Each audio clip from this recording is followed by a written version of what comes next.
One. Well, welcome to Serving in Business Podcast. You're here with Steve Ramona, and I'm excited to introduce my next guest, Joey Chandler, who is a core growth coach. He's out of San Rafael, California, which, for you people that know California very well, it's close to San Francisco. Joey, thank you for being on. Oh, thanks for having me. I'm excited for this. Well, Joey, give me a little background. I do very interested in your age ride with your mom. You put it in there as one of your accomplishments, which I'm excited to hear more about. Can you talk about that a little bit? Yeah. So the age ride, it's a ride from San Francisco to Los Angeles. It's held every June, beginning of June. It's 700 miles, and it's a fundraiser for, I believe, it's the San Francisco AIDS Foundation and the LA AIDS Foundation, or at least AIDS-related organization. They may have changed.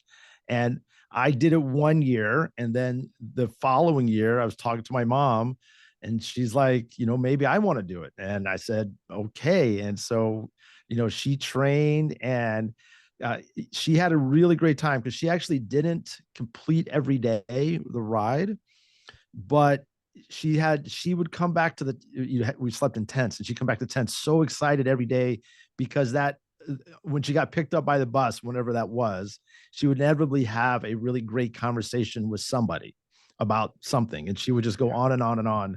So she had this great experience of riding for a while, catching a ride, having food, and connecting with people. And so it was great fun. And I believe we raised $5,000 each for the ride. And so it was a good time. Well, I can tell in your accomplishments, you also ran the New York City Marathon. So we're talking to a fitness freak here, which is interesting to me. I used to own health clubs, so I'm excited to talk to you about, that you are part of that, because we know fitness is important. Tell me a little bit about, core growth coach. What I love about that, it's unique, and we've talked about before in our conversations. Let's get into that a little bit, what that means, what the audience needs to hear about that.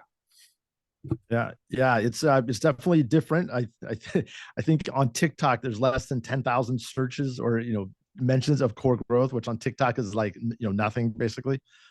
And the idea of it is that we all have something at our core.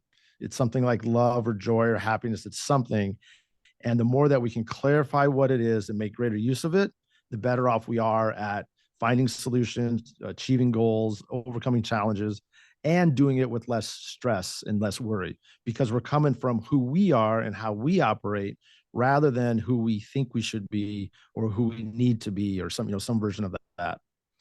And it's really simple. You come down to the idea of, I have a simple process to help people identify who they are. They create what I call a core statement. Mine is, I am love, and what love means to me is courage, connection, and creativity. And then you just look at different ways that you can bring more of yourself to your business, to your life, to your family, to whatever it is that you want to do. And to be clear, these are different than core values, because people oftentimes say, oh, you're a core value coach. And I say, and I actually thought I was too when I first started doing this, but something didn't work for me. And a friend of mine pointed out, she said, Joey, there's a difference between who you are and what you value. And that was and it's one of those things that's very subtle when used in language, but it makes a world of difference in an experience. And it's the same thing. It's different than, who you are is different than your purpose, or who you are is different than your why. And when I first started doing this, I actually had burnt out. I had no energy left, and I didn't have the energy for a why or values. All I could do is say, okay, who am I and how can I be that today, and take a baby step. So it's really about just getting to who we are at our core, and then how to bring more of that to our life. And the real beauty and the power of it is that our core selves is so powerful and so close to the surface that it's already in our life. It's already there. All we have to do is kind of see it and enhance it, and maybe remove some of the places, some of the muck where we're not being our core selves, because that's there. But you don't have to recreate anything new. You're not transforming anything. You're not doing anything. You're just simply saying, this is who I am, and now I'm going to take actions more aligned with it. Nobody's perfect, of course, but you can do that, and it just energizes you. It increases your confidence. It increases your consistency, and it sets you up for a greater a chance of success without the stress. Well, with Mr. COVID in 2021, this sounds like something that people need more than ever. I think what COVID has done is taught us some things. Can you tie in what you do with people, what they've dealt with COVID, and how you can Oh, help? yeah, absolutely. This is a complete result of COVID. This wouldn't have Yeah. happened because where this came from was actually the beginning of this year, January of 2022. I hit a wall. I woke up one day. I was going through a divorce, COVID, living alone. My business wasn't doing well, like just a whole slew of things. And I woke up one day and I just said, you know what? I got nothing left. I can't be anything that I besides me. Because I not that I thought it was a really good idea. I just was like, I just got nothing left. And then shortly after that, I said, okay, if I can only be me, then who am I and how can I be that today? And then I asked that question over and over again. And since then, I've developed a series of tools and systems that empowered me to use this in my life. And now that I share this with people. Yeah. Yeah. And I did an assessment last week with you, and it really nailed me.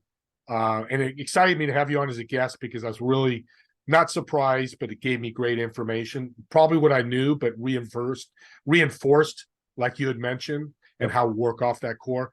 Let's go over that assessment. And of course, audience, I'll put it in the chat, in the podcast, excuse me.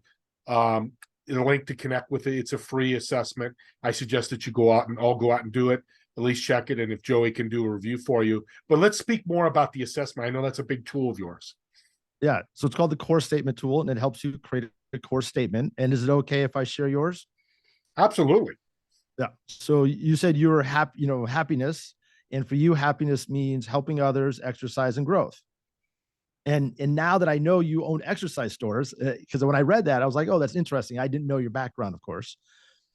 And this is the beauty of it. You can even see all the work that you do on the podcast, right? It's about helping other people, and it's about exercising our voice and our message and building up those muscles and practicing. And I know and the info and all the work that you do is about helping others and growth and connection. And this is the beauty of it, is that you can start to see these little things in how they already show up in your life. I call them stepping stones. And now you can go, because I'm sure there's some places in your life where you're experiencing something less than happiness, just as not because I know that's there, but as a guess. And the beauty of this, the power of this, is that you can now say, okay, in all those places where you're less than happy, you can say, okay, how can I bring a sense of helping others, exercise, or growth to that situation? And it will always give you it will give you a series of actions that you can take. You'll come up with some idea.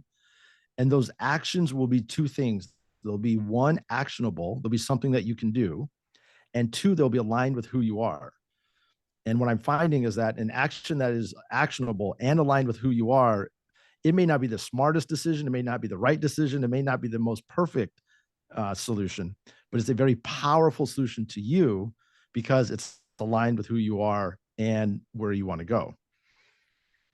Joey knows his stuff. You listen to him, listen to this podcast again. I'm learning so many tidbits and nuggets. That's going to help me, and I know it's going to help you that's listening. One thing that I've learned is study. I study 30 minutes a day. I try to do more, but that's my affirmation and goal. And I know you love books. We've talked about that. Give us one or two books that the audience should read, and why, and what you've gotten out of these books. Yeah. So on these shows, I know that oftentimes it's people referring to a self-help or a business help or business development type of book, and there's lots of them. As I mentioned, I like The One Thing by Gary Keller, where he basically says to focus on one thing. And it actually aligns with my work, because when I started to let go of everything, I said, no, I am love, and love are just very particular things. It empowered me. It a bunch of different things. So it all aligned in very much with The One Thing by Gary Keller. But the books that I love to talk about, because I don't think people really appreciate them, and they have made a huge difference for me, are the autobiographies of musicians. If you haven't listened to the autobiography of the Beastie Boys on Audible, or Bruce Springsteen, or Miles Davis, or Willie Nelson, or who else? Oh, I forget. I forget some more. But those are the ones. because the most Johnny Cash.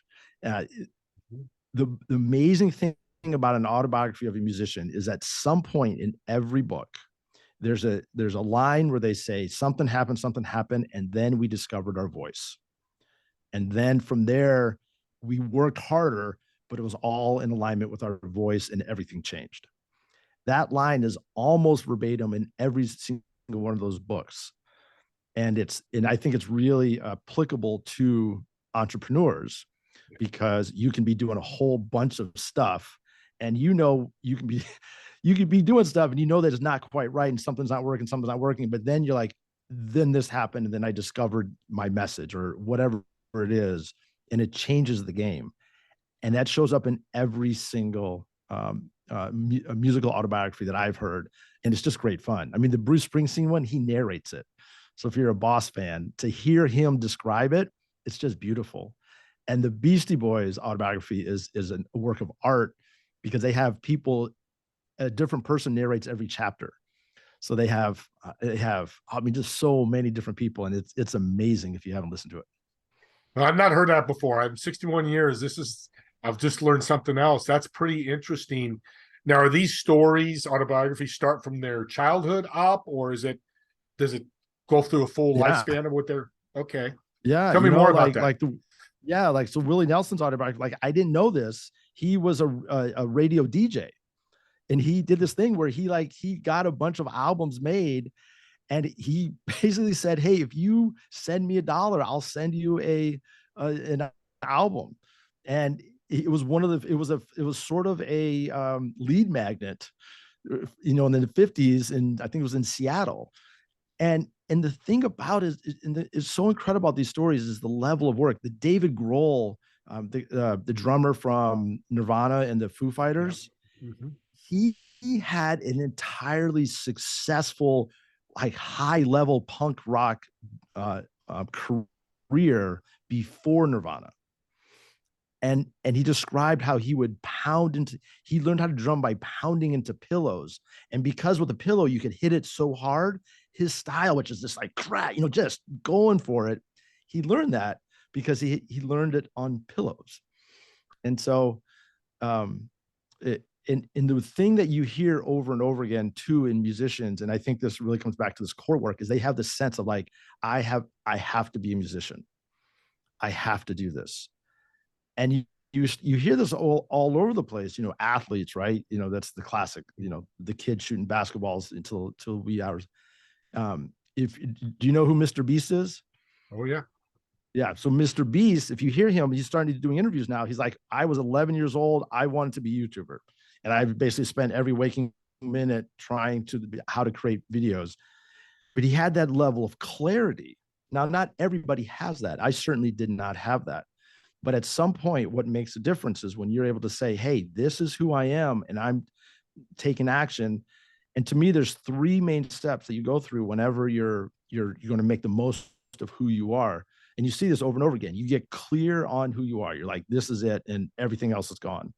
Then you start to take actions in alignment with that or consistent with that. And you go through and you have to work through all the doubts and the fears and the worries and all that kind of stuff. And then you grow.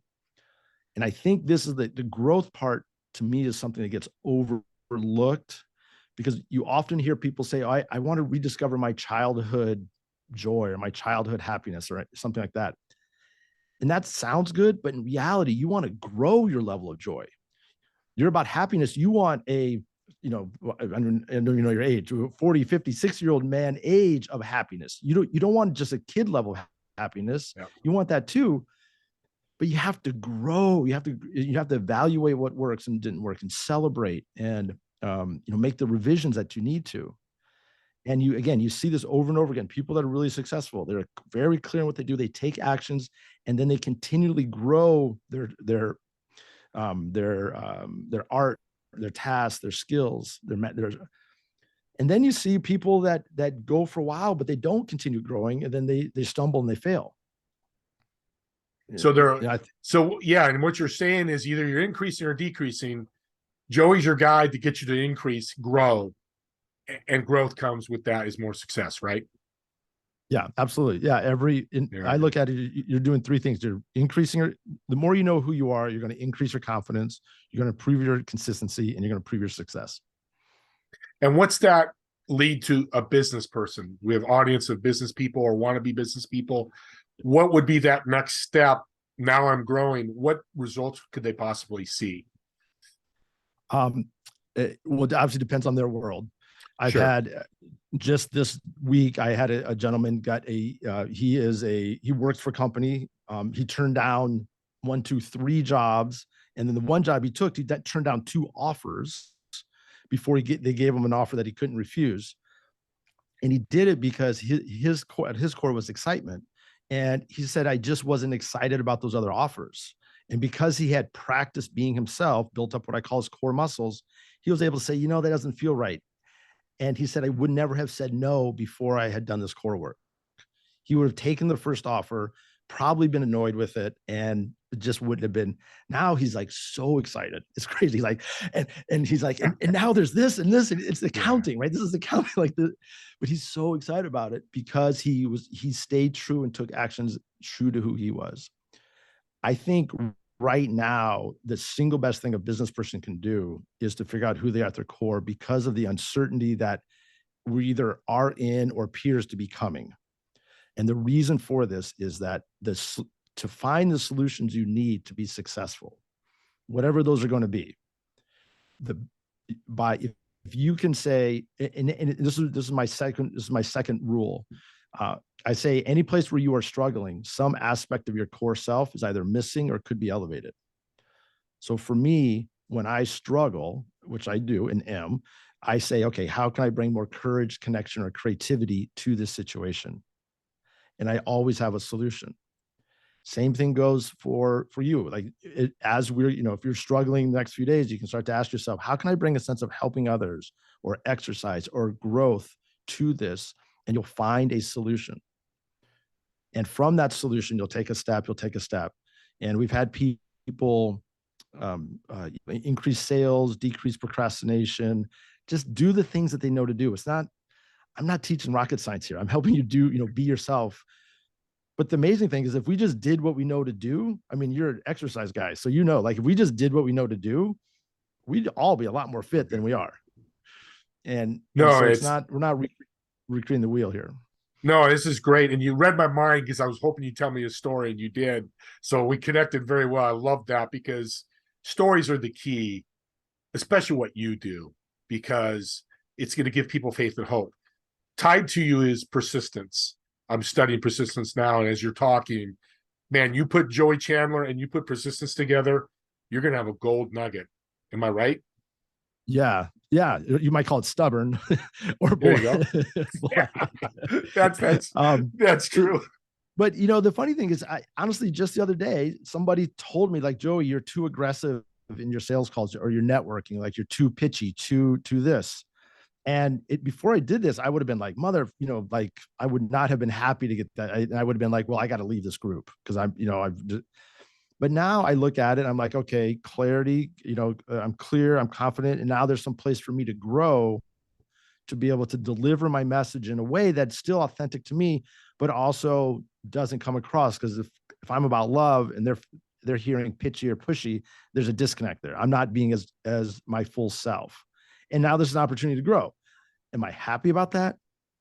No. Like, let's just be honest. Like, I wish it wasn't that way. But, we all have things that we're going to have to grow. And the more clear you are on who you are, you can really start to refine your process. And this is the other part that I just want to put in. When you get clear on who you are and you create a core statement, the next thing to do is to create what I call a core leadership framework, which is a system of how you produce results and how you help people. You have your history and all of your skills and all your experience and with happiness.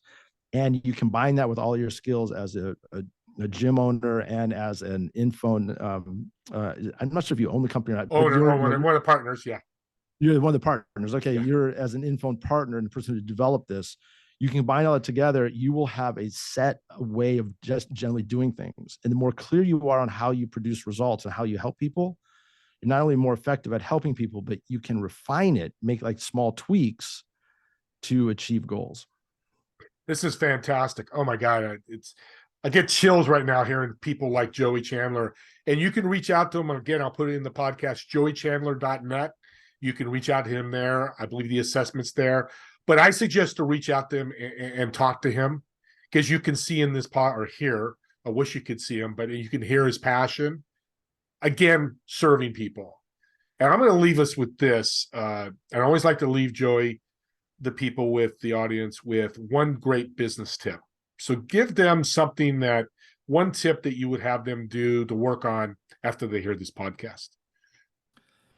Well, I would say get to know your core. That's the first one, but that's probably obvious. I think I think the biggest one is to know your numbers. Like, if whatever your numbers are, know those down cold, and you will improve your life. Absolutely. Every